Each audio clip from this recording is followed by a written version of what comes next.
There we are on YouTube. Welcome back to another Monday night, my dear.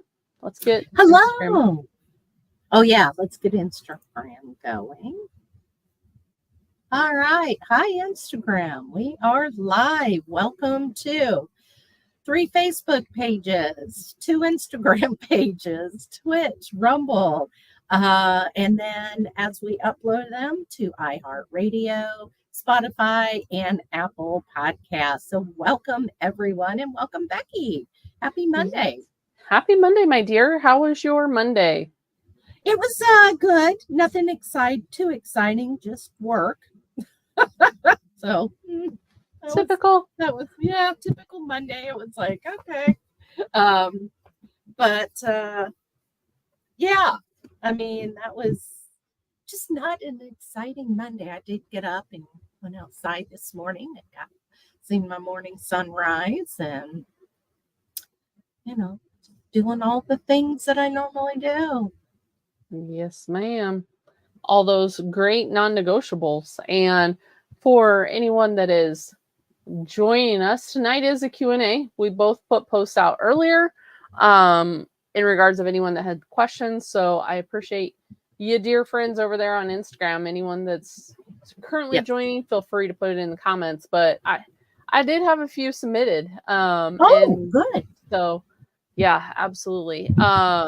Which part of that goes into exactly what you just said, right? The non-negotiables. Because the question was, what are some simple steps I can start my day with to improve my overall health? And the simple steps is, one, make sure that you start with your sleep. But when you start your day, get up at the same time every day. Get up consistently. Go outside. Get the sunrise. Eat breakfast. That's one of the biggest things because many people fast through the morning and that can overstimulate cortisol. So when you're looking at fixing your health, fixing your wellness, one of the biggest things is reversing and fixing those hormones. So sunrise, getting quality hydration first thing, remineralizing, getting hydrogen water, Shilajit, those type of things first thing in the morning, and then getting that breakfast. But that's kind of how my day starts anyway. I'm pretty consistent. Even on like the weekend, I don't set an alarm, but you can bet I'm up and out of bed, right? It's like, oh, I'm going to sleep in, but nope, I'm up. No. How does your morning differ? It really doesn't differ much from your morning, which is funny. I try to get up. It was actually, it's funny because I got up this morning and my husband starts work before I do. So he's already started work. Well, we live in our travel trailer. And I am very cognizant about getting natural light in my eyes first thing instead of flipping on lights and, and all of that.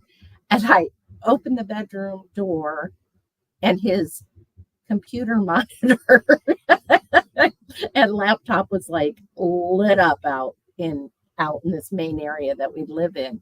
And it was like, and I thought, well, poo. Right. And so I have to remember to put my blue blockers on immediately. And that was my fault. I just didn't even give it a second thought till I opened the door and went, like the lights. Yeah. And people don't even think about that. They reach for their phones and first thing when they wake up. Right. So, and I didn't have my blue blockers in the bedroom with me, or I don't know why. Didn't think about it, but I literally go outside and feet on the earth, on the ground, bare feet, and I am seeing that sunrise. I'm getting that natural light. I usually end up calling you while I'm sitting outside talking, right? So we're gabbing in the mornings, but it's a dual purpose, right? I'm sitting out there and got my feet on the earth and spending time before I have to come back in. And I do very, and have been for a very, very long time, very meticulous about eating within that first hour, 30 minutes to hour of waking, because I found what you said to be true. My morning cortisol rises. And if I don't eat, it takes it hours before it starts going back down. However, when I eat, and usually it's eggs and bacon, it stops that cortisol from rising, and it actually starts trending it down from the first meal. So I'm pretty meticulous about that. And I do the same thing, the mineral waters, the hydrogen water. I'm bringing in, so I set out solarized water outside every day for 24 hours. As I'm coming back in after doing my earthing and getting my sunrise, I'm carrying my water in so I can start my hydration for the day. And yeah, I mean, kind of same thing as you. Yeah, it's pretty typical. I mean, there may be, slight variation, right, on how I start my day, but that's typically the same way. And which kind of leads into one of the other questions that I got also, which is, how important is sleep? I'm a mom and I'm kind of disturbed through the night. What tips would you have to help improve sleep quality? And you kind of nailed it there with the blue blockers too. If you have kids, young kids, I get getting up in the middle of the night with them. But you can see, it's going to start getting dark here. Welcome to the changing of the seasons, right? It's going to start getting dark earlier and earlier. And as that happens, I sit in red light, because you want the overall lux of light in your home to be 10 or less. A good friend of mine just put out an app. It's a circadian app that goes through all of this, right? All of it that we are talking about. Sarah Kleiner has my circadian app is what it's called, Apple and Google Play, so Android and Apple. But when you end up and you look at that, you kind of have to know what time the sun is rising, what time the sun is going down. You want to start to limit that light in the evening. Red lights are great. Blue blockers, I mean, I've got mine sitting, right here beside me. And anytime, like, I have Iris software on my computer, so even though I work up here in the office in the evening, I have that Iris software. Now, if I didn't, then I would use the blue blockers, because you don't want even just that little bit of blue light off of electronics in your eyes. It's going to disrupt the sleep. So blue blockers in the evening, limit your lighting, natural light or red light in the evening. Incandescent bulbs in lamps. So anything that is, coffee table, in table level, you don't want necessarily bright overhead LED type lights.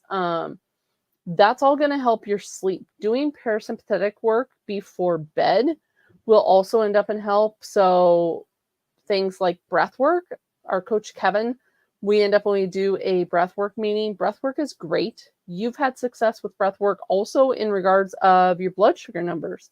Yes. And that's, again, that meal timing, spacing your meal out, not eating right before bed, because going back to your blood sugar aspect, when we eat, it raises the cortisol and it raises the blood sugar, right? And part of that is also elevating the insulin too. So elevated insulin and cortisol are on an axis basically of melatonin.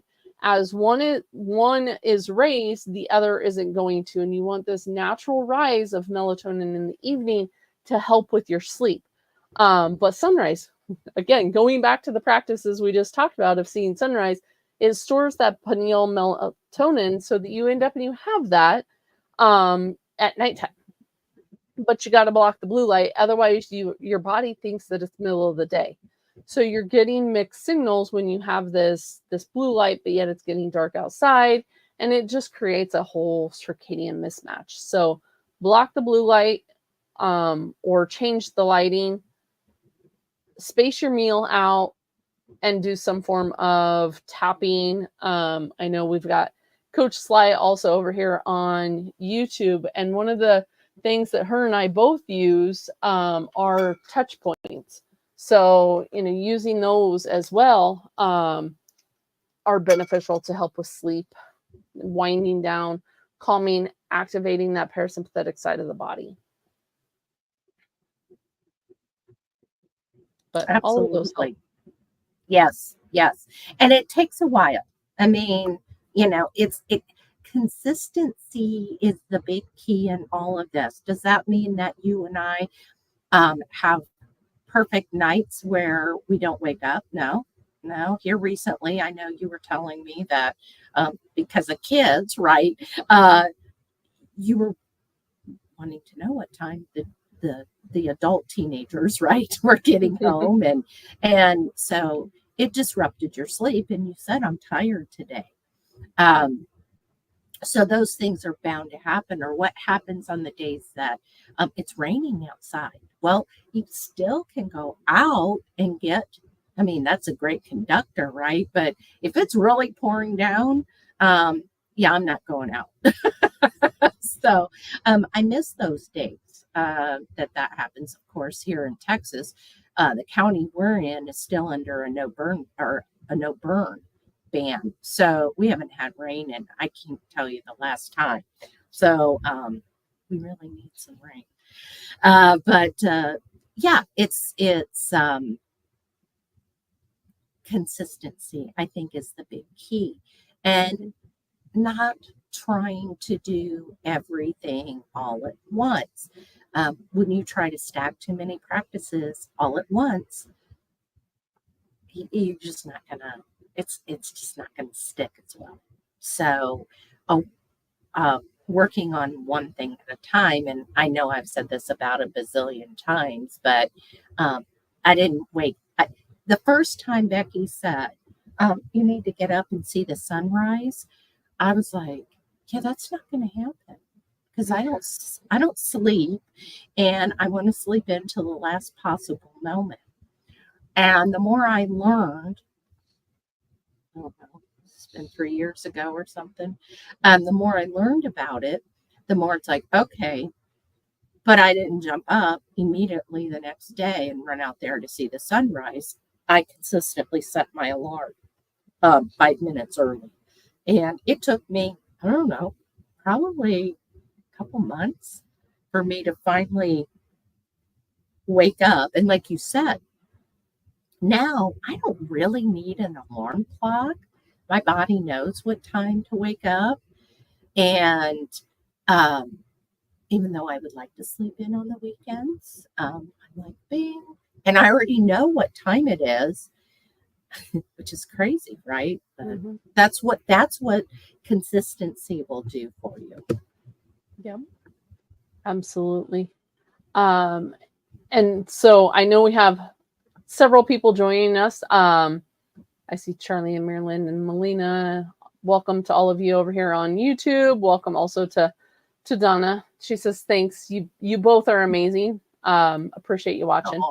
If anyone is watching and has questions, feel free to drop them in the comments or drop them in the chat. We will get those answered also. The other questions we kind of addressed. Can you recommend any daily practice to help reduce stress, enhance mental clarity? One, support.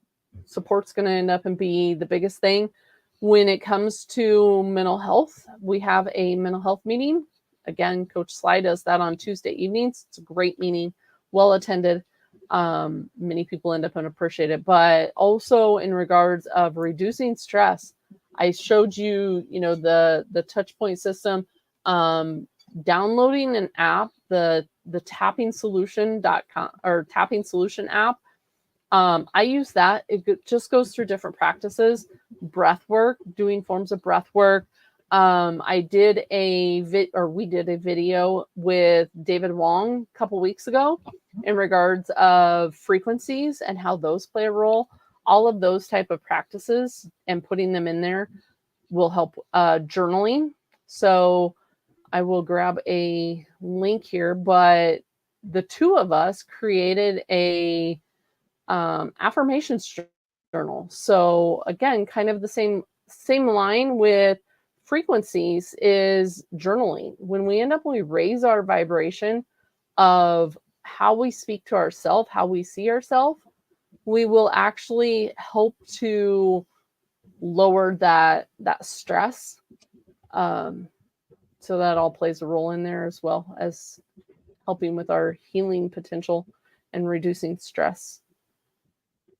Right. And that's been something that I've tapped into here recently by attending the yoga classes, the Zen or Yen yoga classes, which is basically a lot of just meditation and stretching. And when you stretch and you get into a position, then you kind of keep that pose for a while. The instructor will kind of, tell you when to switch sides or whatever, but it allows you to really think. And the negativity, I find when I start the Zen yoga, I fight my body, because I am apparently, and we all are, kind of keyed up. Like, it's like my body is tight in this tight ball to where it's hard to relax, to stretch. And I realize that as I'm, okay, put your leg over here and just, your arm out to the side and just hold that. And I realize as I'm laying there with my eyes closed that I'm still tight, right? Like my arms are tight, and so that's negativity, and positive affirmations really plays a good key role into that, because what's going on in your brain is really your body's listening. So if you're being negative all the time, your body is responding to that. I realized that when I drive through this little small town that we live several miles outside of town, and it's a very small town. We jokingly, my Walmart has one entrance. They don't have much here, and they don't like growth.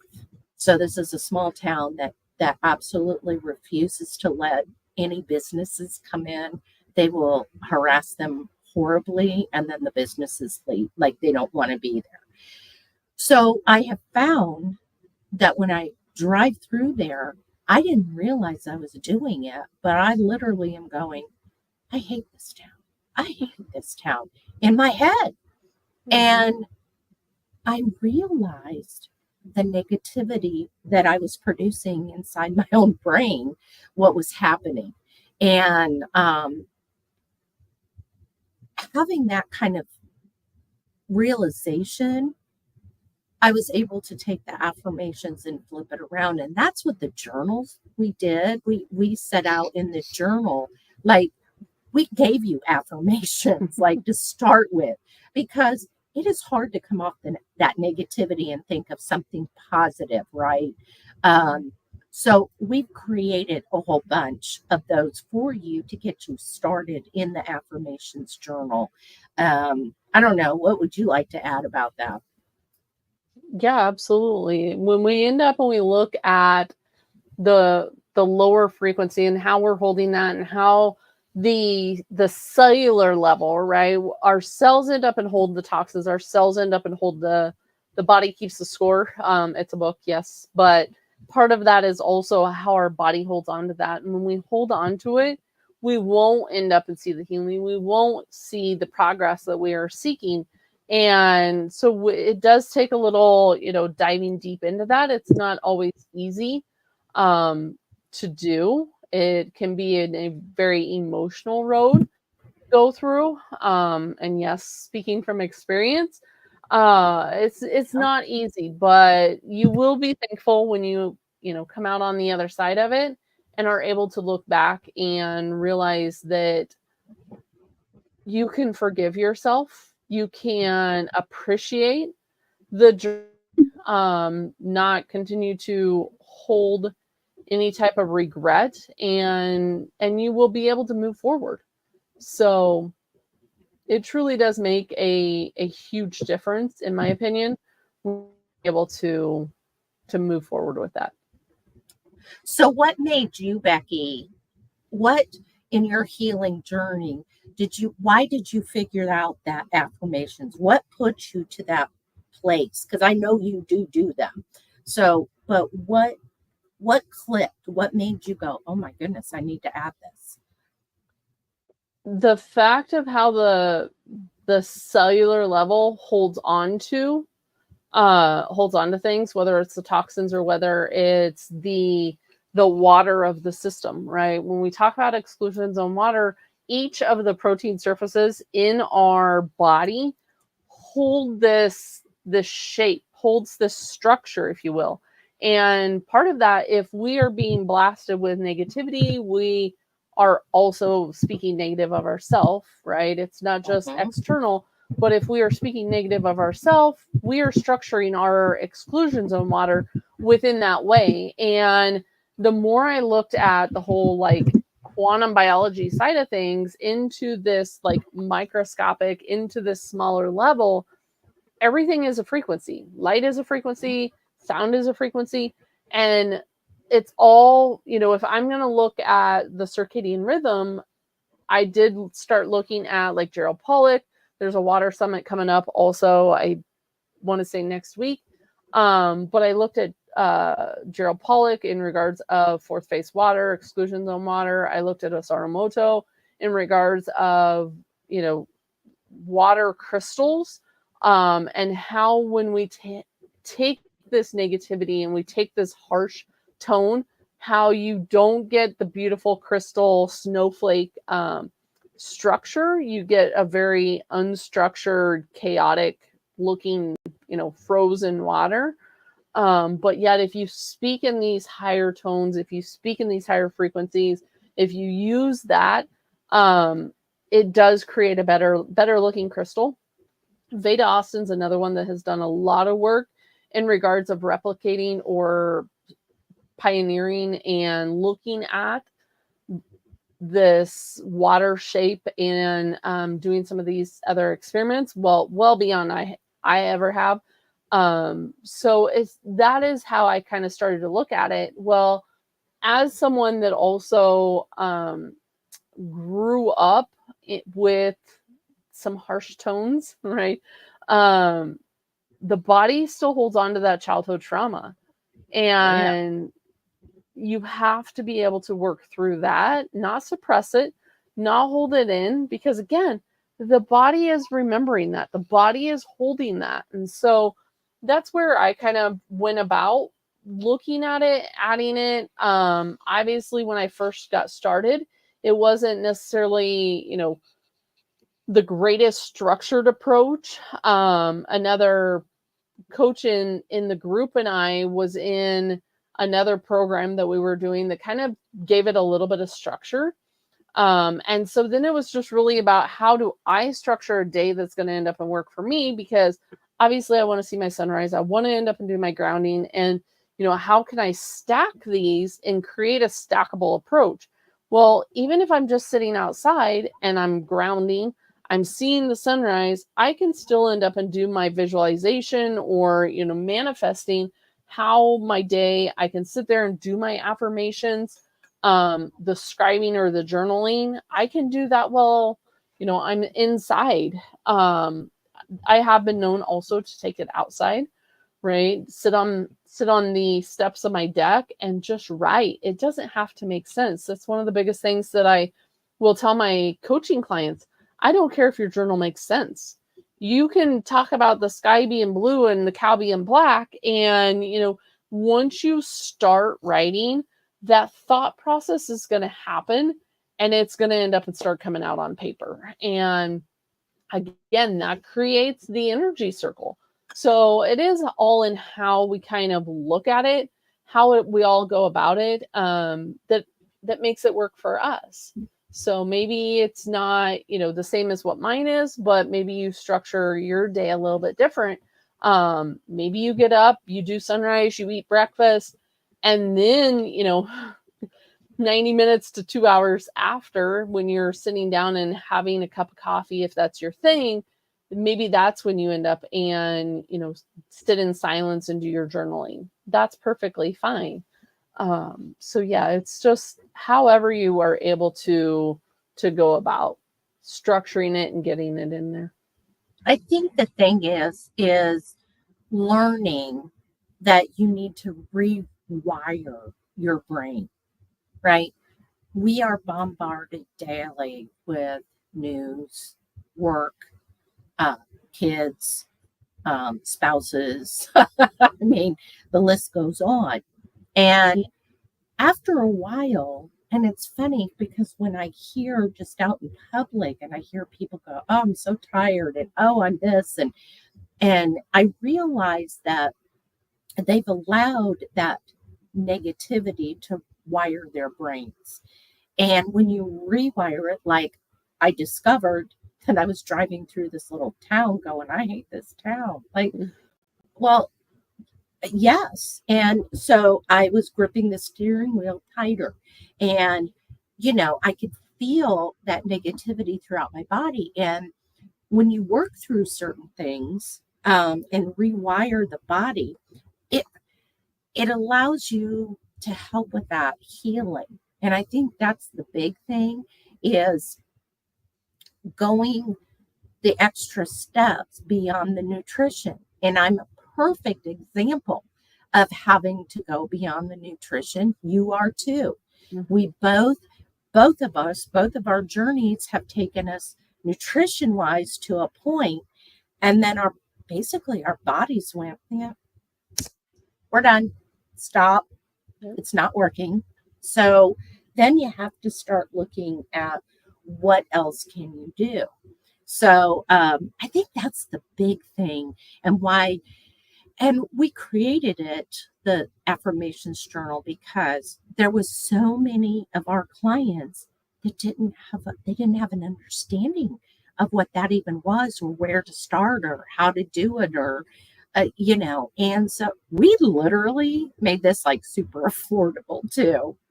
I think, what is it? $7? $7, yeah. $7 for the affirmations journal. It's a digital download. So you can print off whatever pages you want, or and utilize them. So anyway, we're hoping that helps people rewire the brain and start to change that mindset, because the mind really does listen to what you're telling it, and the body follows suit. Yep, absolutely. Absolutely. So kind of reset here again. For anyone that is joining, I see a few of you jumping in on Instagram. If you have any questions, feel free to put them in the comments. We'll get them answered. Same with all you friends over here on YouTube as well. And the friend that's over there watching on Twitch. If you have any questions, let us know. The other question, did you happen to have any? Otherwise, I got a couple more. I'm checking right now. No, I don't see anything. Okay. So this question was, what are my thoughts on fasting? IFTRE. What are the benefits to aligning eating with circadian rhythm? So if you would have asked me 4 years ago, I would tell you I don't fast. All I end up and I do is fat fast or circadian fast. What I meant by that was I eat breakfast and I stop eating by the time the sun goes down. There is benefits to that. But I have been able, as I fix let's go into the benefit of that. So again, we kind of talked about the benefit of that in regards to stopping either by the time the sun goes down, or spacing your last meal out from the time you go to bed 3-4 hours. There's a lot of benefits in the fact of how our metabolism works. Again, that glucose, the insulin, the cortisol, all of those hormones, when it is happening, when you are eating that meal in the evening time, if you're eating it after dark, the eyes, and especially if you're controlling your lighting in your home, the eyes sense that it should start be winding down, not revving up to digest a meal. So some people will actually eat late in the evening and then they feel like they have like a brick in their gut, right? And it just kind of feels that way all night long. They'll have blood sugar issues, kind of roller coaster. Acid reflux. Yeah, acid reflux is another one. Yeah. So when it comes to metabolic health, when it comes to weight loss, when it comes to numerous health benefits, right? There is benefit in spacing it out or doing a circadian fast. As far as intermittent fasting, I don't have an issue with skipping dinner. I would not skip breakfast. Again, too much cortisol in the morning, you're throwing hormones off. When you look at the hormone cascade, you have like all your sex hormones, men, women, you have all your sex hormones, but then you end up and you have, cholesterol over there too. And everything is going to cholesterol. So then you start having adrenal issues, you start having thyroid issues, you start to have a lot of issues when you overdo fasting. Not saying that fasting can't be done. But if you are not metabolically flexible and metabolically healthy, then it can end up and be a stressor. You'll see glucose go up. You'll see, a typical stress response. So if you want to do intermittent fasting, if you want to do like 16-8, 18-6, skip that evening meal, eat breakfast, eat a little bit later dinner, eat 2 meals, be done for the day. That will tremendously help, and really align closer on that circadian rhythm anyway. There's many days I eat 2 meals, which I kind of chuckled in regards to this question because I answered it in one of the meetings earlier today. And that kind of changes throughout the month.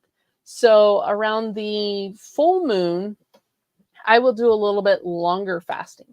That's where I will put anywhere being about a 24 to 72 hour fast in, depending. But I will also utilize the fat fasting. So when I, am doing that longer fast, I will typically have like a morning meal of fat, kind of help again with those hormones, help with the energy level, help calm the cortisol, because Lord knows I end up and, have a stressful work day. Don't need any, more stress added on to that, of stress in my body. The body doesn't know if it's, in a time of famine. It doesn't know if you're exercising and you're fasting and you're doing all these other stressors.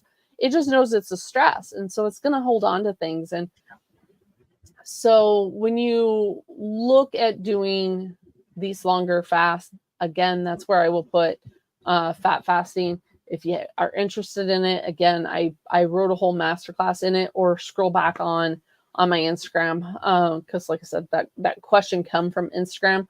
Scroll down through all my pictures. You'll see where I talk about fat fasting. But that also helps to give the body a fuel source. It kind of helps the liver to jumpstart the lipolysis and burning fat for fuel. So again, it enhances the metabolism. It gets you revved up and going, and calms that cortisol so that you can, just be more efficient. And it stabilizes that blood sugar. That is the one biggest thing that many of our members and my clients have experienced with doing more of a fat fast, is not only the increase in fat burning and weight loss and, everything else that comes with it, but overall the blood sugar control. Their numbers are better. They feel better. Well, and we've tested that out on me when I've worn the CGM many times over. And I see we have a question about how would consuming a piece of fat close to bedtime affect metabolism hormones. And I'm going to say something to that, and I'll let you answer it too. But when I was wearing the CGMs, and it would, you and I've talked on the phone. We talk a lot. So anyway, but it's like, oh, my blood my blood sugar's rising. Like it's really starting to come up. Like what's going on? I don't know. And so I would consume a butter bite or, a little bit of tallow or some of the other fats that I've consumed. And literally the CGM shows it stops and starts trending back down as soon as I gave my body that fat, which was amazing to see on the CGM live on what that was doing and what fat can do. So anyway, I'll let you answer the question, but I wanted to tell them that portion of what fat has done to my blood sugar. And many times if people are struggling with sleep, I will tell them to have a little bit of suet or a butter bite or, something along those lines, because what it does is it does help to calm that cortisol, and then the melatonin is able to take over, right? Fat is typically not going to interfere with the metabolism. Hormone-wise, like I said, it's going to calm the cortisol. So a little bit of fat typically is not going to break a fast. You will still get benefits. If anything, it's going to help increase your level of ketosis. I see the question. It's going to help increase your level of ketosis. It's going to help also with the body being able to get a little bit deeper sleep. And because one, like I said, you're calming that cortisol, and stabilizing the blood sugar. So you're not going to be bouncing, all over the place, which is typically where people will wake up at some point throughout the night, usually somewhere around 2 or so. And like I said, I see the question in YouTube. Hold on here. What is the difference in the benefits of hydrogenated water and oxygenated water? The structure of the water. So by oxygenated water, I assume you're just meaning like seltzer water, that type of thing, where you're adding carbonation to it, oxygenated, really in regards. And we're going to have another episode with Dr. Paul coming on, speaking in regards of hydrogen water. No, Diane, it doesn't necessarily have to be animal fat. We're going to have another episode with Paul and also Tyler LeBaron come on and speak in regards of the science and all things, basically water. But hydrogen water is adding the hydrogen it's infusing the water. So it's not necessarily changing. It's not H2O2, right? You're not drinking hydrogen peroxide. It's adding that hydrogen into the water. And that is where hydrogenated water has a lot of benefits. I just put out a newsletter. So anyone, maybe I'll put a post up tomorrow, but anyone that is not on the company's newsletter, make sure you jump on that, because I just put out an email today. It's like the twister that adds more oxygen. Okay, so I know where you're going with that, Melina. That is kind of a different type of water, right? That is structuring the water. When you are doing like the Maywu system or using any type of system that is creating the little tornado in the water, that is structuring the water in a cyclonic way. So it's creating like the Maywu system. When we carry our water in and you create the little tornado in your water, that's adding structure to the water. So there is a difference. Hydrogenated water is adding the hydrogen. The little twister in the water, if you will, is structuring the water. Structuring the water will help the body to hold on to the hydration. If you are able to structure the water, solarize the water, there's so many different types of water. Solarize the water, purify the water, but the light also ends up and gains the light code, right? So it's a form of structuring.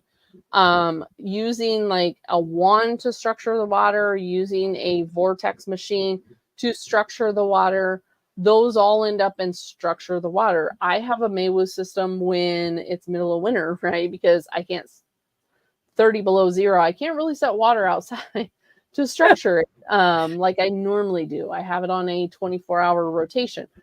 We're already, our morning, it was 38 degrees here this morning. So I'm getting to that point where I'm going to have to use my Maywu system. And then I will be structuring it. But sound structures water, light structures water, and intention structure water. So creating the vortex, speaking to your water, what other devices you have around the water can unstructure the water. So be mindful of that. But yeah, all of that ends up and structures the water. Now, like I said, the hydrogen, which I don't have my water bottle, but I have my box, and I can show my box.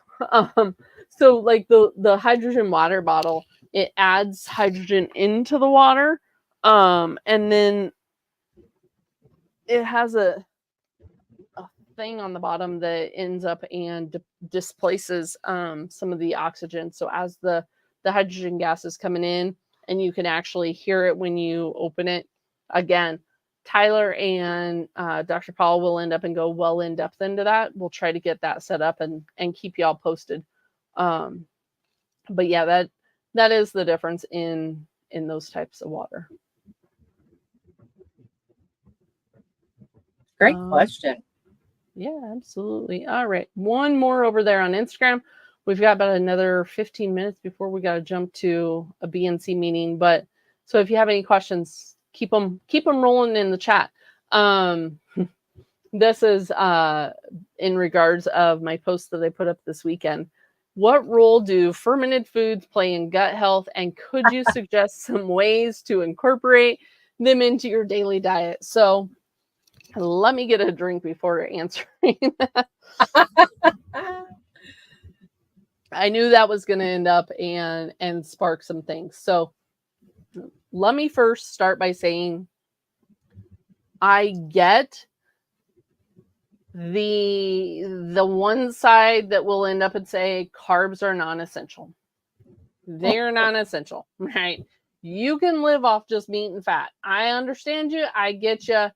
I am not against you. But some people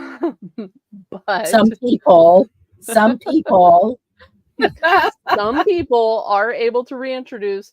Some people are able to end up and feel good with other foods. So the optimizing, nutrition, circadian approach, local approach, seasonal approach, whatever you end up and you want to call it in regards, if someone is able to tolerate something, who am I to say that they can't have it, right? If they feel good, if their energy's good, they're sleeping good, their inflammation's down, by all means end up and eat X, Y, or Z. With that being said, fermented foods are fantastic. I've been incorporating them as other foods go out of season. As we look back through traditions, fermented foods have had a place in history throughout various cultures in keeping some of these seasonal foods to last longer. So when we look at it, right, dried foods, fermented foods were all part of the process. And with that being said, adding them, what role do they have? They can have gut health benefits. So whether it's the yogurt that I'm making, whether it's sauerkraut, kimchi, pickles, kombucha, fermenting ancient grains, they all can have a benefit for certain people. The other thing that they do is these foods have a long fermentation aspect. So you're not just going to the grocery store and getting commercial yogurt, right? It's typically fermented for about 8 to 16 hours, I believe. The yogurt that I ferment, it goes 36 to 40 hours.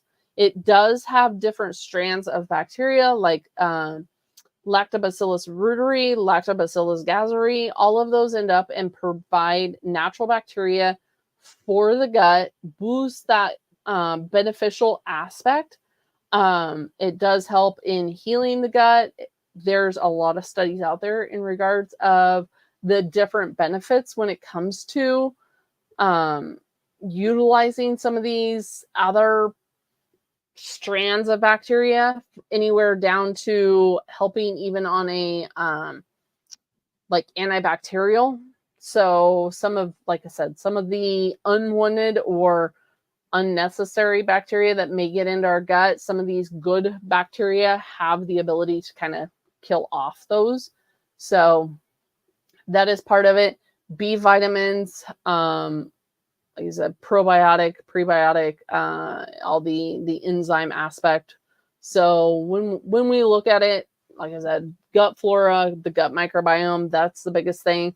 Digestion, it can help with absorption of nutrients. I just shared a study the other day in regards of dairy in times of restriction. For me, I don't have the carbs in winter, right? I eat more of a circadian local seasonal. When it's wintertime here, I don't have certain foods. So I naturally eat a little bit less. One, meat is filling, fat is filling. I eat a little bit less, but dairy or yogurt has provided benefit in that study. So I can share that study in my stories, reference that study. But yogurt can end up and play a role.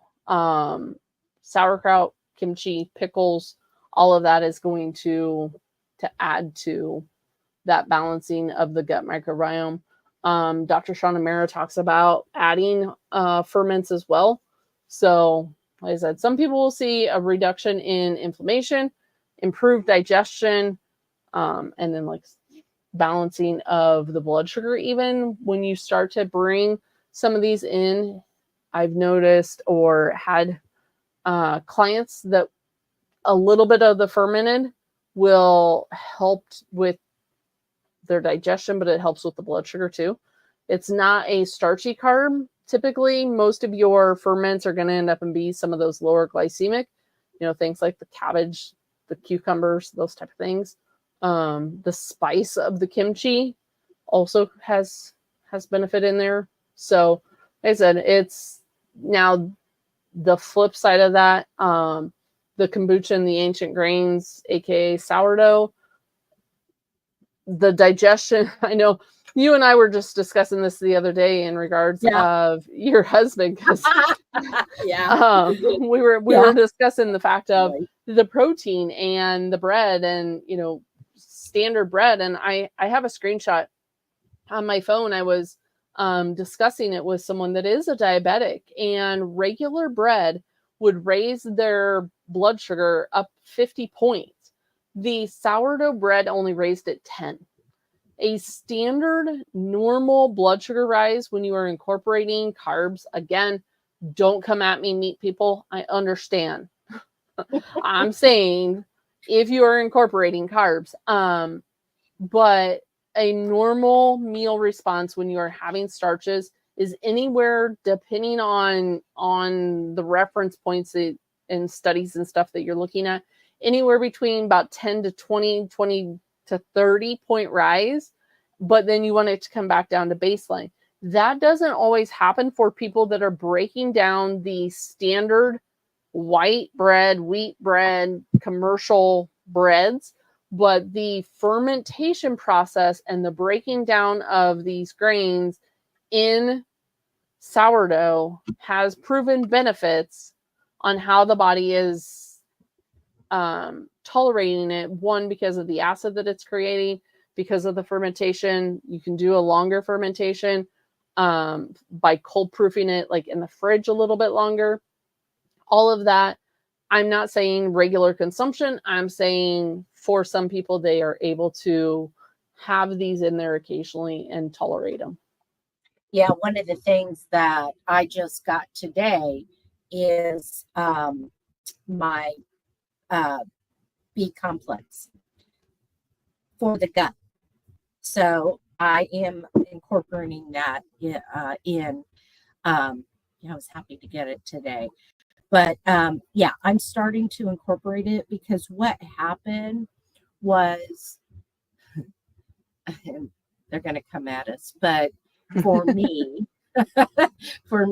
I went very strict carnivore for about a year and a half, and it tanked my thyroid and blood and hormones. And it's because I literally did not give it any carbs. And so now I'm having to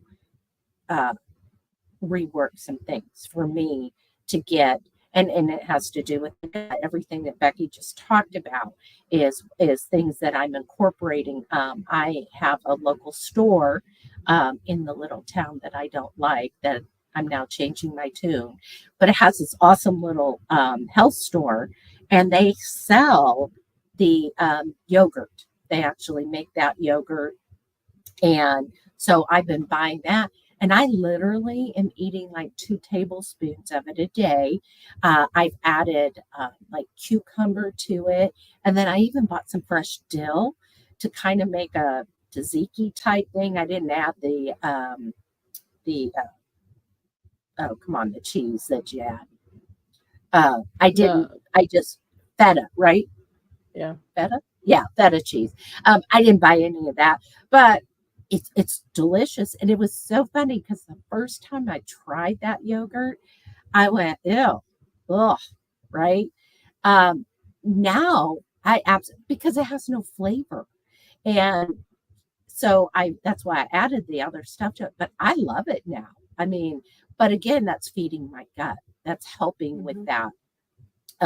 Because I have to now start building back and giving my thyroid and the hormones the carbs that it needs. And so I'm in menopause. And so that's a big thing. I just seen somebody here today was talking about issues there in perimenopause and having those issues, and they all of a sudden their body is just going, hold on, we're not going to respond like you're used to.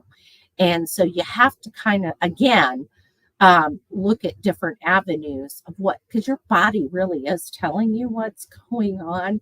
You just have to be able to listen. And so anyway, that's what I have found personally. Please don't come at me, you carnivores. I mostly eat carnivore, I still do, just because it's easy. And I'm trying to make sure I get enough protein in my day, because that's another thing that most people don't do is they don't get enough protein in a day. Now, I don't subscribe to the 1 gram of protein per ideal body weight, because you need to be metabolically sound enough to handle that, or active enough, or whatever it is. And so I know we have talked about having an adequate protein with a higher fat content. That works for, actually, we found a lot of the women that we've worked with, that works well for like the perimenopause, the menopause, and all that. Wouldn't you agree with that, Becky? Mm-hmm. We find that we found that very surprising. There's really something to that. See, my body, if I eat too much protein, my body went, oh, good, thank you. I'm going to convert that to sugar, to glucose. And that was something I had to make it adequate. I could not, I am not one. I'm also 5'2". Like my body I don't need that kind of protein. I'm not out there lifting heavy weights and running marathons and doing all the stuff that my body would need, maybe higher protein, but no. Anyway, so that's I think I just got off topic. I'm sorry.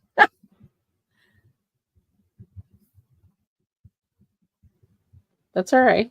Not a problem. And to answer Diane's question, I get it from a gal that has been doing fermenting for like almost a couple decades now. Her name is Donna. I'm working on getting her on the podcast as well to go over like cultured foods, fermented foods, all of that.